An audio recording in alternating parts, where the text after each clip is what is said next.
What it do? It's your boy K Bars, and this is the Helluva Sport Podcast. I'm here with Hussel Westbrook Chill. and Aspree Hamilton. Yeah. And we are doing this special podcast on the NBA draft. But before we dive right into that, we got to talk about Sunday's Game 7. The Golden State Warriors against the Cleveland Cavaliers. Definitely one of the biggest finals I've seen in my life. So what do you guys want to talk about? What's your reaction? I know Spree, you was going for the Cavaliers, and Hussel, you know, we talked about it prior to the game, and you really thought that the Warriors were going to take them out and give them, you know, that 2-0 record. But now LeBron, his record is where it's at. How do you feel about all this? LeBron did his thing, did what he's supposed to do. Hell of a comeback. I like that. I can't knock him no more. How can you? Oh, I definitely appreciate that. You can't knock him anymore. I mean, my man's, he definitely just showed that he is truly the king, and he done silenced all his critics. You know, moving forward, you know, if that's your reaction on that, we're going to dive right into the nitty-gritty of the NBA draft. But prior to that, we had a lot of trades going down. Derrick Rose is out of Chicago. He's going right up to New York City, as well as the Pacers have beefed up, traded away hometown boy, but they brought in another hometown hero in Jeff Teague. We also just traded for Thaddeus Young, so that beefs up some of our big man problems. But what are y'all reactions on these trades, or any other trades that y'all might see? You know, we've been hearing these rumors of Jimmy Butler might be getting traded.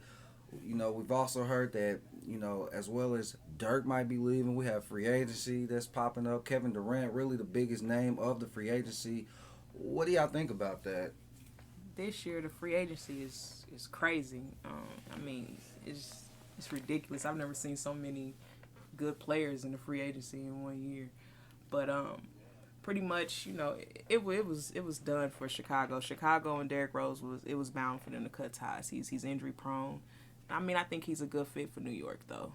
He might facilitate better than on any other point guards that they had since Mark Jackson. So that's a good trade on that. New York couldn't go nowhere but up. I mean, they was at the bottom. Man, you can't do nothing but go up when you're at the bottom. I think the Derrick Rose trade was good for both Derrick Rose and the Knicks, just to show the Knicks fans that Phil trying. The Bulls, I mean, it ain't like they ain't play without him, so they used to it. They can't cut ties, though, with Jimmy Butler, though. Jimmy Butler has to stay. That's He his is team the star. now. That's him now. He is the man of Chicago now. So. Yeah, you can't go in a full rebuild mode, because y'all was, the ninth seed? They was in the ninth spot in the East. Mm-hmm. AK was like a couple games out the playoffs, so I mean, what you they're saying, not that far off. What you saying rebuild? Real question I want to ask y'all is what is the state of Chicago? Of course, you just said, Spree, you just said that Chicago has to keep Jimmy. That's his team. But what about, besides Derrick Rose being gone, you got Joakim, he's out. Paul Gasol, he's out. It's a lot of changes. A lot of changes. So, I mean, they got a lot of good young players, though. And Tony Snell, Bobby Portis, Jerian Grant, Miritich, Doug McDermott. They got a lot of young talent. They could be scrappy. They got a cool coach, Hoiberg. I think he can work. They're gonna transform into a more offensive team. I see, but yeah, the Skies. I mean, I could see the Bulls as a playoff team if they work hard enough. Get one more player. They're gonna have to get another player. They're gonna have to get another player. But I mean, they got a lot of pieces though. Yeah. They don't need a lot. They got a lot of role players, so they need just another all-star caliber player. You think Dwight could go to Chicago? It's possible. I don't think he would. See that fit. I mean, Dwight, though, that's the question. It's up in the air for Dwight, because it's a lot of teams that want him, and it's like you can get either good Dwight or bad Dwight. Yeah. And it's like, bad Dwight is real bad. Al Horford, he's out there. Manu Ginobili opted out of his contract. He ain't going nowhere, though. You know, I think he might be re-signing for probably a shorter 1-year deal. Maybe. I think Manu's probably about to, he about to retire in a little bit. He might not even come back. Al Horford in Chicago, really. True. Al Horford. Horford in Chicago. That's what I'm saying. It's like, be nice. This is the good year for big men, free agents. nice. This is a good year for big man free agents because there's a lot of teams that need big men. So it's like anybody can go anywhere. Well, what you saying that anybody can go anywhere? Let's talk about the Indiana Pacers. They just made 2 big trades, trading hometown hero George Hill for another hometown hero in Jeff Teague, and he also got Brooklyn's own Thaddeus Young. Definitely beefs up the forward problem we had going into last season, and I think he might fill the void that David West, took with him when he went to San Antonio. What do you guys think about this? As well as the fans were upset, kind of hurt that Larry Bird let Frank Vogel go. He came in as the interim head coach and took over for Jim O'Brien and basically turned that team around and found a star in Paul George. And now Nate McMillan's there, and he's been there for a couple of years now. What do you think the Pacers are saying to the fans, and as well as acquiring these 2 new players? What do you think they're saying to the league as well as the world about what their intentions are for next season? Okay, well, first things first. Frank Vogel, he was a great coach, a good coach, I should say, for the Pacers. But, again, you have to – this is a business. Yeah. You're going to have to follow suit. They give you an agenda, you got to fulfill it. And it's been a couple of times where he done failed. Made 2 Eastern Conference Finals appearances. That's fine and dandy, but that's not all. You know what I mean? That's not all they want. They want more than that here in Indiana. We are a basketball state. So you have to give us more than that. So I understand the reason why Larry Bird let go of Frank Vogel. That's understandable. Bringing in Jeff Teague, I like that. I like that move. Jeff Teague coming in, George Hill leaving. See your hometown boy. It was great while you were here. Jeff Teague, he's more of an elusive point guard. He's more of a point guard.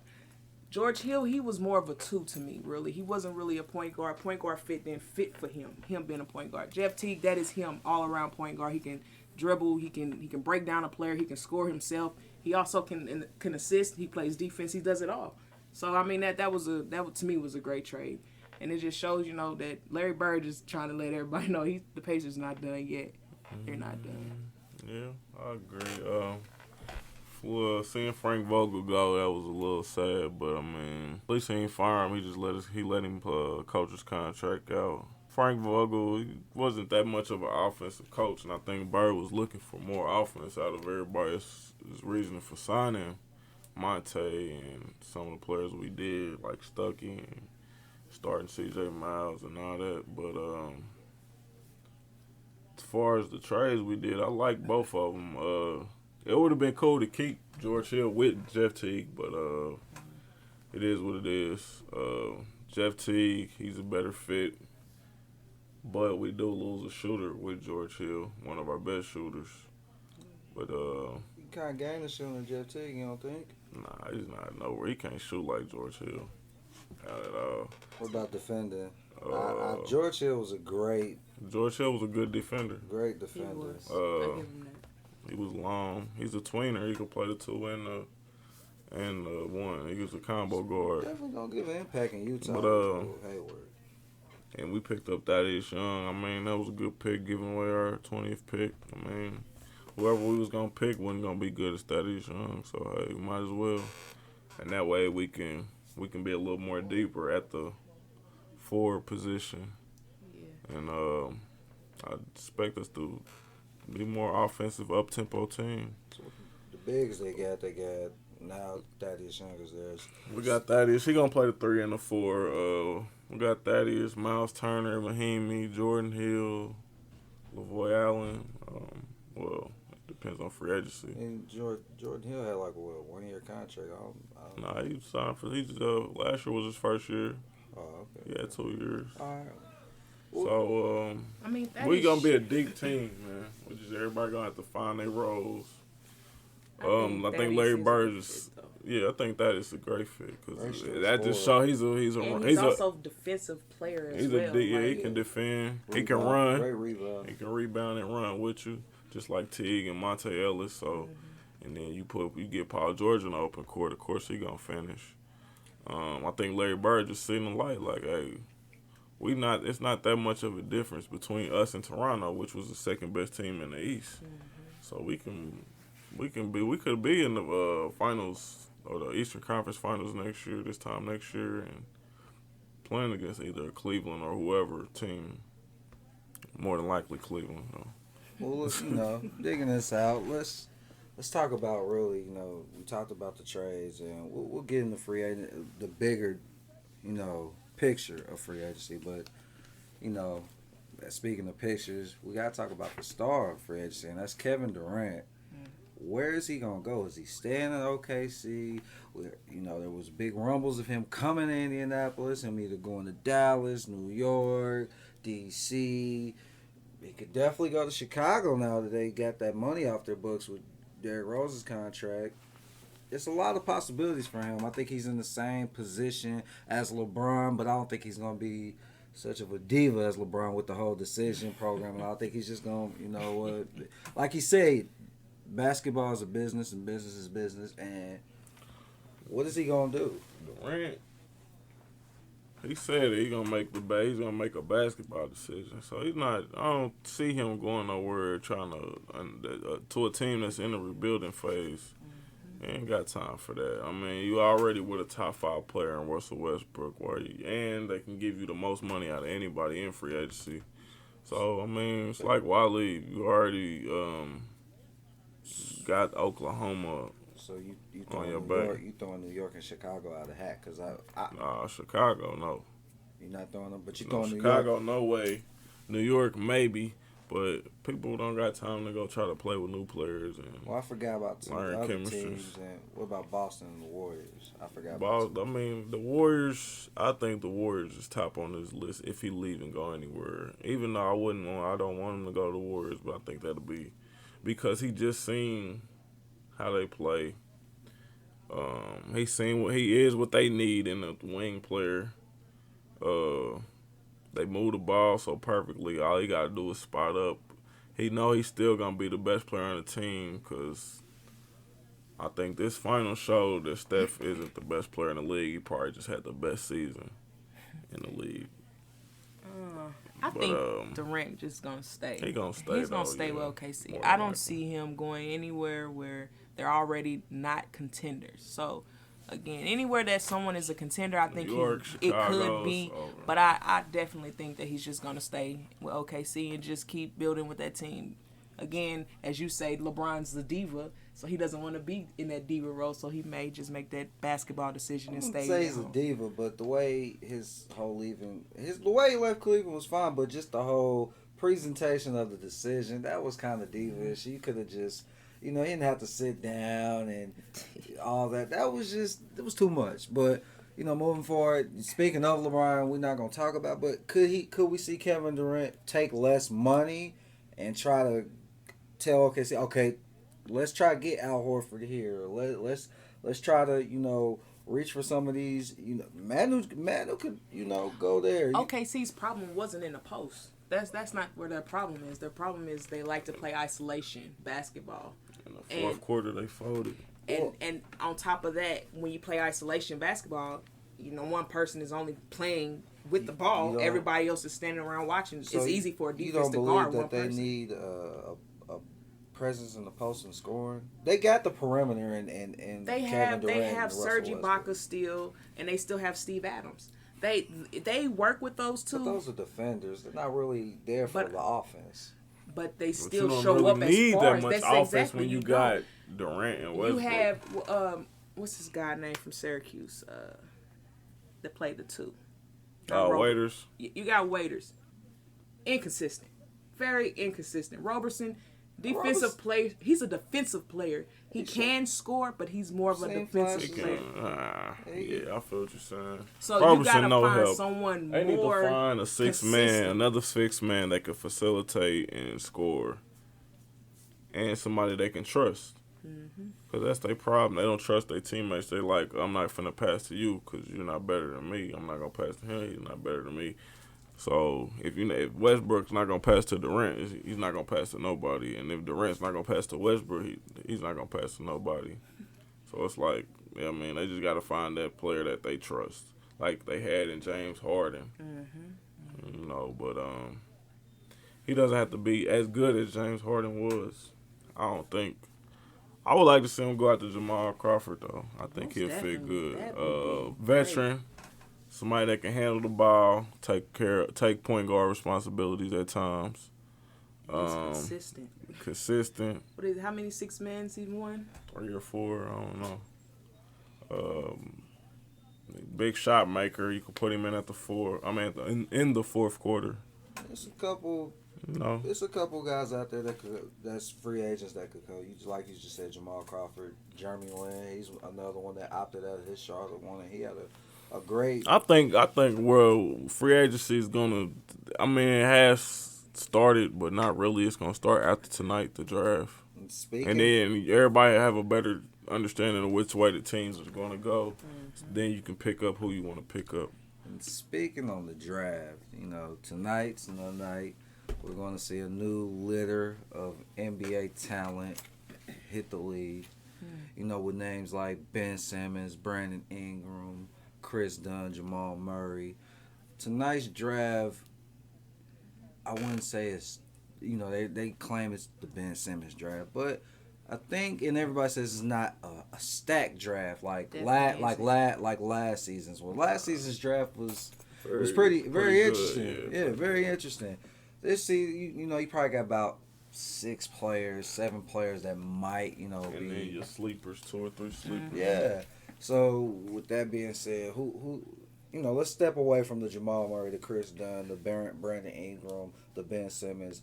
Take those guys away. Who do you guys see besides those guys that are going to be an immediate impact or might have a bright future?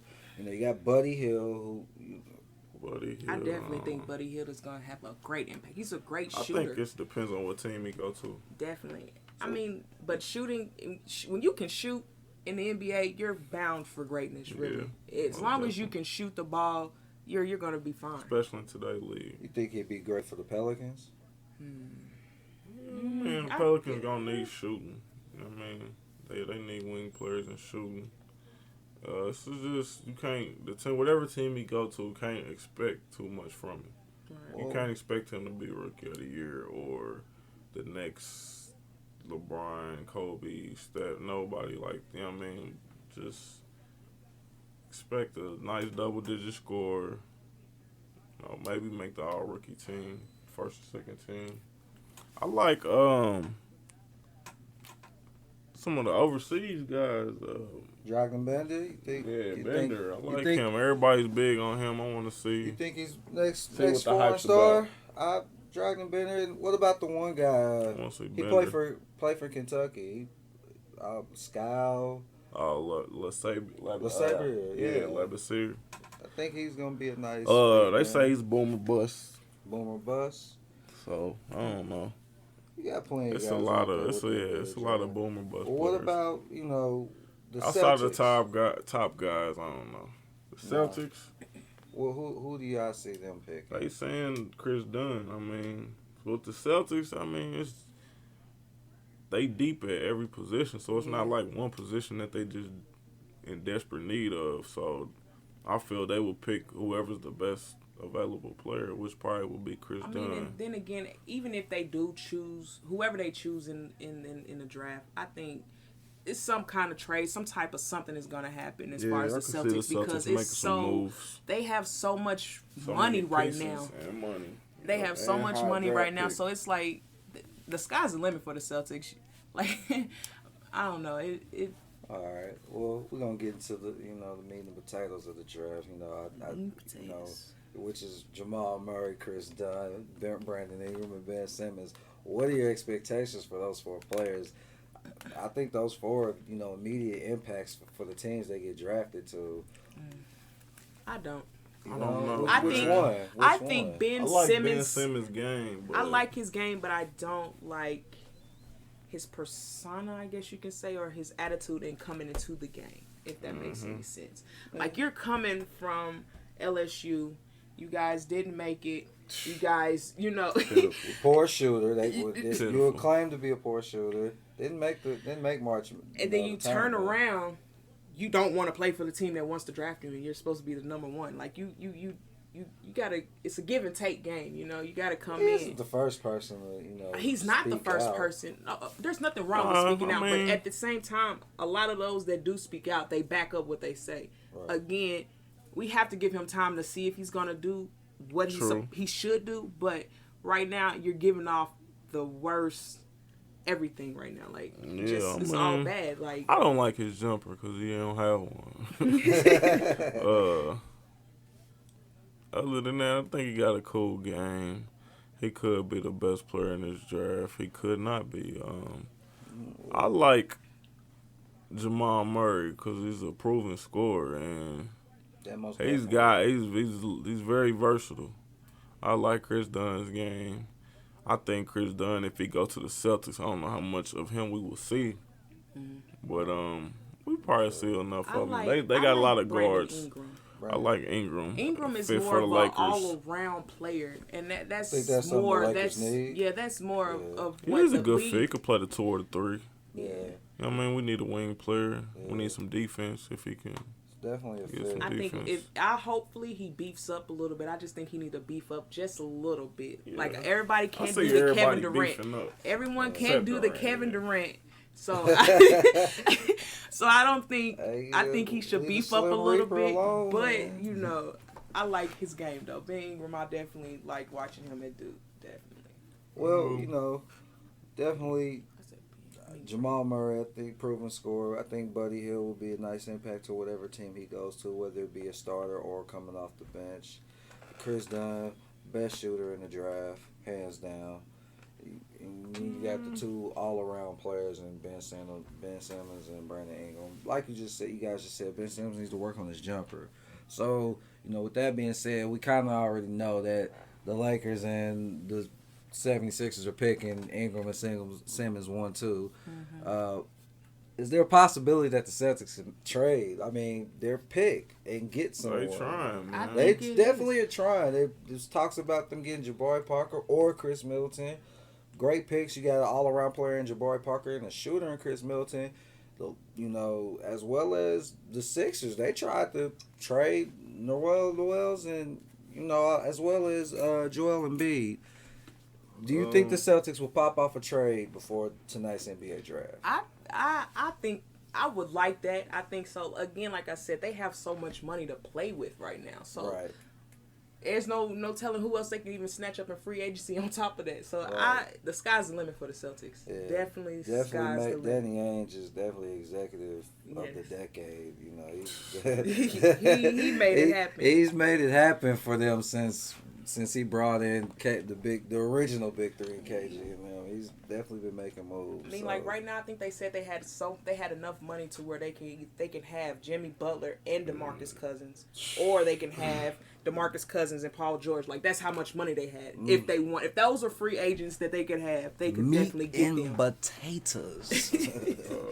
They got the big meal the ticket. Celtics, man. I mean, I don't think they're gonna make. I don't know. I don't think they're gonna make a trade. Just because it's the teams that want their pick don't have a lot to offer them. So I don't know. It's just a sticky situation. But yeah, it'll be interesting to see what the Celtics do. Well, you know, we're gonna keep this podcast, you know, slightly short. This is just a draft special. You know, usually, you know, we go for an hour, but you know, we're gonna keep it short. So I'm gonna ask them some questions, just straight up questions. This is hardball. And this is real talk. There's a couple questions. What was your favorite series outside of the finals of this year's playoffs, as well as what were some of your favorite moments? And then after those 2 questions have been answered, I want to ask y'all your expectations of next season. With all these trades and the draft and the free agency, what are your expectations? I know you most likely will say, well, we got to see what's going to happen tonight and with free agency, but what are your expectations for some of these teams that are already solidified as going back to the playoffs, trying to, you know, advance and get better? But let's start with the first question. What was your favorite series outside of the finals? I like the San Antonio Spurs and OKC. That had me on the edge of my seat, and I love Kawhi Leonard. Yeah. Pacers should have kept him. Yeah. But him and Paul George, that would have been nice, right? Yeah. You know, but that series, it was a toss up. Like I just didn't know what to do. I couldn't stop watching. Like I didn't want to go nowhere, but sit there and watch that. My favorite series will have to be Pacers Raptors. Game 7. Outside, I could go easily and say Golden State Thunder, but I'm gonna go with Pacers Raptors, man. My guy was in it, man. It went 7. Paul George definitely did his thing. Paul George showed the league who he was. He's back. I'm back. And I'm back and I'm better. All right, okay. So what was some of your memorable plays from the? It was a lot too. You know I gotta rub it in. you know the great LeBron James just eating everybody's shots. Like, oh my God, I just that man block is party. Man, you hear me? That man is, and then just looked at Steph Curry like, do something. That man, he's mama. There goes that man. Yeah. What was yours? I like Steph dropping 17 in overtime against the Trailblazers, coming off the bench and dropping 40. I think that was nasty. Yeah, that was. I give him that one. I think it's... Or Clay maybe hitting 11 threes. Ooh, that was against the Thunder. That was a memorable boy. I mean, even with the Cleveland Cavaliers, they broke the record. What was it? Almost 20? 20, yeah, I think it was like 24 threes in the game. Yeah, you got the combined 83 of LeBron and Kyrie. That was they nice little playoff. It was a good playoff. So better, I think. I would have liked to see Chicago back there just to see, if D Rose really, some more games with D Rose. But definitely. As far as next year, though, I want to see the Lakers back in the playoffs. I want to, but it's a long road. They're still in rebuilding. Hopefully they can get DeMar DeRozan, but I think DeMar DeRozan is gonna, stay with Toronto. But what's your expectations? I'm thinking the Pacers might be top 3 team in the East. Yeah, I can give Cleveland being the number 1 and 2 seed. I want to see the Knicks in the playoffs. I think the Knicks can do that. Can make the playoffs. They make a couple more acquisitions. A couple more moves and Derrick Rose healthy. Durant, I expect him to stay. Okay, see? Yeah. And then the other free agents, man, it's all about the other free agents. We know who's going to leave. I want to see what the Mavs going to do. And it's going to bounce back. Are they going to bounce back, or are they just going to fold up? Are they going to pick somebody in free agents? Do they think they still have a good enough team to make it, or do they... Harrison Barnes there? Yeah. Where's Harrison Barnes? Who cares? He missed he ain't hit since game 3. Man, still... The man, I mean, he still has a lot of upside. I think he lost him upside his head for missing all them damn shots. I think he just lost himself a little bit in this draft. Well, with that being said, this was the Helluva Sport NBA Draft Special Podcast. I'm sorry that we had to cut it short for the fans out there, but it's the summertime, baby. We like to, get out. We ain't just cooped up, in the crib doing this podcast every week. Next podcast will definitely be another special, and that's our fantasy football league. We definitely will have a bunch of special guests. A lot of people that are a part of our league will be here. We're going to ask a lot of football questions. So I hope you guys just stay tuned. Remember that you can download this podcast on Podbean, and if you really that lazy and don't want to download it, you can check us out on YouTube. Make sure you definitely can check the video out on our Facebook, as well as keep in touch with us through our Instagram, and just keep keeping up with the Helluva World and the Helluva World Nation. So I hope you guys just stay tuned. Remember that you can download this podcast on Podbean, and if you really that lazy and don't want to download it, you can check us out on YouTube. Make sure you definitely can check the video out on our Facebook, as well as keep in touch with us through our Instagram, and just keep keeping up with the Helluva World and the Helluva World Nation. I'm K Bars with Aspree Hamilton and Hussel Westbrook. We signing out for you.